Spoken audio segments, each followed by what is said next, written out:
Please subscribe my channel Bong English Tutorial, pushing the red and then bell button. Thank you. Assalamu alaikum. Today we shall discuss about the narration change of exclamatory sentence. আগের ক্লাসে সমস্ত সেন্টেন্সের রুলসগুলো বলা হয়েছে বা প্রথম ক্লাসে বলেছি ফার্স্ট ক্লাসে। আজকে narration change করার আগে এক্সক্লেমেটরি সেন্টেন্সটা আরেকবার রিভাইজ করি। এক্সক্লেমেটরি সেন্টেন্স বলতে বোঝায় যে সমস্ত সেন্টেন্সের দ্বারা আমরা মনে ভাব প্রকাশ করি। মনে ভাব বলতে কি না আমাদের দুঃখ কষ্ট যন্ত্রণা বিরক্তি এগুলো সব প্রকাশ করছি, এটাই হচ্ছে কিনা এই সেন্টেন্সের মাধ্যমে প্রকাশ করে থাকি।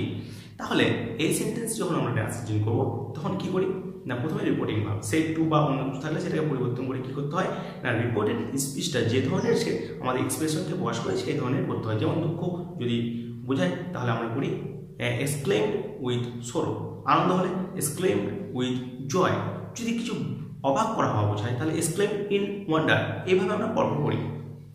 আরেকটা কিছু কিছু এক্সপ্রেশন আছে যেটা বোঝা যায় না। যখন কোনো এক্সপ্রেশন বোঝা যায় না তখন আমরা কি করব না শুধুমাত্র ক্রাইড আউট বা এক্সক্লেম লিখলেই চলবে। কি করব না যখন আমরা এক্সপ্রেশনটা ক্লিয়ারলি বুঝতে পারবো না তখন আমরা ক্রাইড আউট বা এক্সক্লেম লিখব। কোথায় না রিপোর্টিং ভার্বের পরিবর্তে। এক্সক্লেমেটরি সেন্টেন্সে লিঙ্কার বসে দ্যাট। আগে যেমন আমরা কি করলাম না ইন্টারোগেটিভ অপটেটিভ সেন্টেন্সে যেভাবে রিপোর্টেড স্পিচটাকে পরিবর্তন করেছিলাম অর্থাৎ সাবজেক্ট ভার্ব অবজেক্ট পরপর বসেছিলাম, ঠিক সেইভাবেই এটাকেও সেরকম করব। এক্সক্লেমেটরি সেন্টেন্সে যে রিপোর্টেড স্পিচ থাকবে সেটাকেও আমরা কি করব না সাবজেক্ট ভার্ব অবজেক্ট পরপর বসাবো অর্থাৎ অ্যাসার্টিভ করব। তাহলে এবার পরপর করি। আমি কিভাবে করছি তোমরা লক্ষ্য করো, তাহলে তোমরা বুঝতে পারবে। Raja said hurray we have won the match. Hurray মানে আমরা বুঝতে পেরে গেলাম যে আনন্দকে বোঝাচ্ছে। হুররে মানে আনন্দকে বোঝায়। Raja said hurray we have won the match, আমরা ম্যাচ জিতেছি এটাই বলছে। হুররে মানে আনন্দ, তাহলে কি হবে এক্সক্লেম উইথ জয়। তাহলে লিখলাম রাজা সেড রিপোর্টিং ভার্ব করতে exclaim with joy. Exclaim with joy linker কি বললাম দ্যাট হবে। দ্যাট বসিয়ে দিলাম, লিঙ্কার দ্যাট বসিয়ে দিলাম। এবার সাবজেক্ট ভার্ব অবজেক্ট। তাহলে উই আছে, উই আমরা উইটা একটা কি না ফার্স্ট পারসন। ফার্স্ট পারসন হলে সাবজেক্টকে লক্ষ্য করি। তাহলে সাবজেক্ট কি আছে না রাজা। তাহলে রাজা অর্থাৎ কোন পারসন না থার্ড পারসন, তার মানে এখানে হয়ে যাবে দে। আমরা বললাম দে। হ্যাভ এর পাস্ট টেন্স হচ্ছে হ্যাড। বাস আমরা এটা যখন পরিবর্তন করলাম আর এটা হাতে মনে কি লিখব অন দা ম্যাচ। ক্লিয়ার কি হলো না রাজা exclaimed with joy that they had won the match. Next, my mother said to me, আমার মা আমাকে বলল alas I could not save you. alas alas মানে কি বলছে না দুঃখ প্রকাশ করছে। অতএব প্রথমে আমরা বুঝতে পারলাম কি হবে এখানে না রিপোর্টিং ভাবটা হয়ে যাবে exclaim with sorrow। তারপর কি বলছে না high I could not save you, দুঃখ প্রকাশ করে কি বলছে হাই আমি তোমাকে বাঁচাতে পারলাম না। তাহলে কি হবে দেখা যাক। তাহলে my mother exclaimed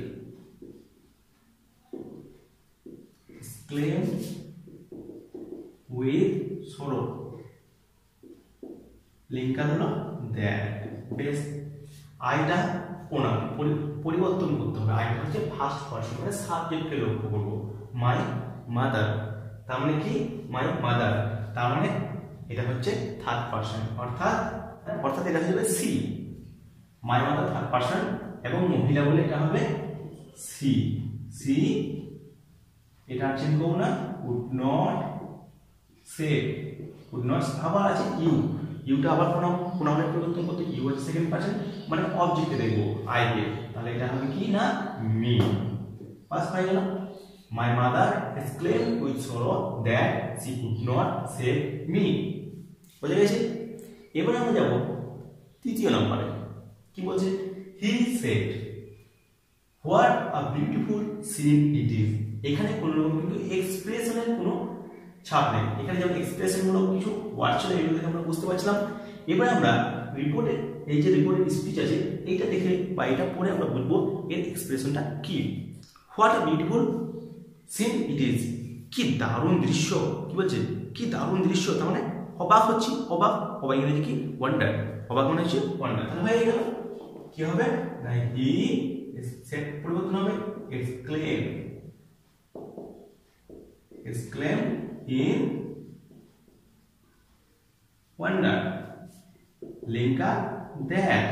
এবার দেখবো আমরা যে এই যে রিপোর্টের স্পিচ এখানে সাবজেক্ট কোনটা, কোনটা subject, what a beautiful scene it is, ইটটা কোনটা না ইটটা হচ্ছে এই বিউটিফুল সিনটা, ইটটা কি না বিউটিফুল সিনটা।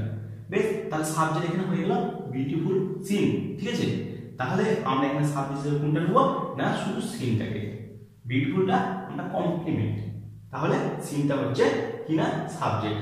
তাহলে আমরা লিখব হি এক্সপ্লেইনড ইন ওয়ান্ডার দ্যাট এখানে দা সিন, দা সিন ইজ আছে সাবজেক্ট করব কি বসাবো ভার্ব, লিস্টটাকে করব ওয়াজ। এইবার যে হোয়াট এ আছে, হোয়াট এ কি না exclamation sentence, what A how এই ধরনের সেন্টেন্স দ্বারা তার মাত্রাটাকে বোঝায়। অর্থাৎ এখানে যেমন বিউটিফুল সিনটা হচ্ছে বিউটিফুল কতটা সুন্দর এটা বোঝানোর জন্য হোয়াট এ ব্যবহার করা হয়েছে। তাহলে আমরা এটাকে ভাষায় প্রকাশ করব কতটা, অর্থাৎ অনেক বেশি, তার মানে ভাষায় কি হচ্ছে এটা ভেরি। তাহলে আমরা এখানে বসাবো দ্য সিন ওয়াজ ভেরি কিনা বিউটিফুল, বিউটিফুল। তাহলে কি হলো he exclaimed in wonder that the scene was very beautiful. Next, next এটা বলছে he said poor fellow, he said poor fellow how change you are, ঠিক আছে। সে কি বলছে পুর ফেলো, পুর ফেলো মানে হতভাগা, পুর ফেলো বলতে হতভাগা টাইপের কিছু একটা বোঝায়। তাহলে হতভাগা কখন আমরা বলি যখন কারোর প্রতি আমাদের করুণা হয়, মায়া হয়, তখন বলি।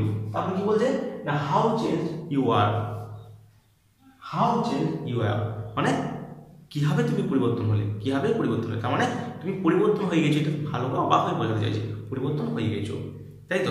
তাহলে এখানে পুর ফেলো যখন বলেছে তার মানে এটাকে আমরা ভাষায় প্রকাশ করবো পুর ফেলো, অর্থাৎ এটাকে যদি ভাষায় প্রকাশ করা হয় তাহলে হবে যে করুণা করা, তাহলে পিটেড। তাহলে কি লিখবো আমরা এখানে হি পিটেড, পিটিএড, ঠিক আছে। হি পিটিএড দ্য ম্যান, যদিও ম্যান নাই কিন্তু আমরা এখানে ম্যানটাকে নিয়ে আসবো। ওর ফেলো, ফেলো বলেছে তাই আমরা এখানে ম্যানটাকে নিয়ে আসছি। হি পিটিএড দ্য ম্যান। এবার আবার একটা পার্ট আছে, তার মানে তারপরে বলছে যদি এখানে এক্সপ্রেশনটা ক্লিয়ার ভাবে আসছে না, এক্সপ্রেশন যদি ক্লিয়ার ভাবে না আসে তখন আমরা কি ব্যবহার করব না ক্রাই আউট বা এক্সক্লেম।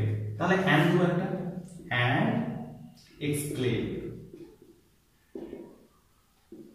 লিঙ্ক হবে দ্যাট।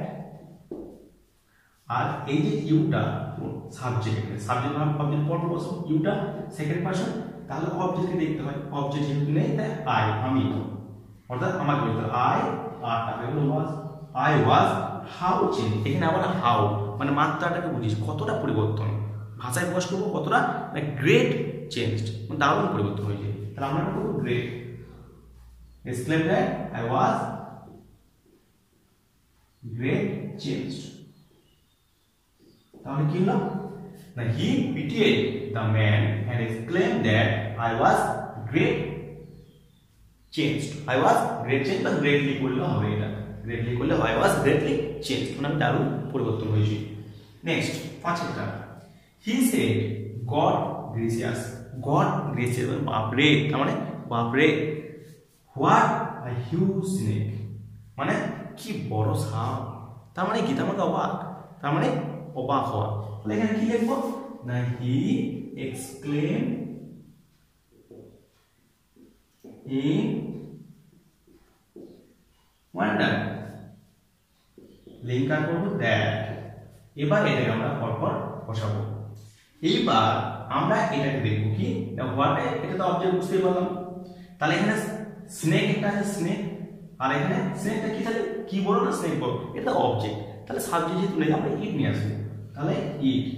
আবার ভার্বটা যেহেতু পাস্ট এখানে ভার্ব নেই, যেহেতু সেটটা পাস্ট তাই আমরা এখানে কি করবো না ওয়াজ করবো। ইট ওয়াজ কি না হিউজ স্নেক, হিউজ বলা আছে তাহলে লিখবো ইট ওয়াজ আর হিউজ স্নেক, হিউজ স্নেক। তাহলে হয়ে গেল। এবার দেখি he exclaimed in wonder that it was a huge snake, it was a huge snake. এটা হচ্ছে কিনা নারেশন চেইন অফ এক্সক্লেমেটরি সেন্টেন্সের। তাহলে আজকে আমরা কি জানলাম না এক্সক্লেমেটরি সেন্টেন্সের নারেশন চেইন কিভাবে করতে হয়। নেক্সট ক্লাসে আমরা জানবো কিছু সাজেশনমূলক, অর্থাৎ কাউকে সাজেস্ট করে নাম ধরে মানে কোনো একটা সম্বন্ধ ধরে ডেকে যদি কিছু বলা হয় তাহলে আমরা কিভাবে নারেশন চেইন করবো এই সমস্ত নিয়ে। আর যেটা করবো সেটা হচ্ছে ইয়েস নো, কিছু কিছু কোশ্চেন আছে যার উত্তর হয় ইয়েস নোতে, এই ধরনের নারেশন চেইন আমরা কিভাবে করবো। নেক্সট ক্লাসে আমরা এগুলো আলোচনা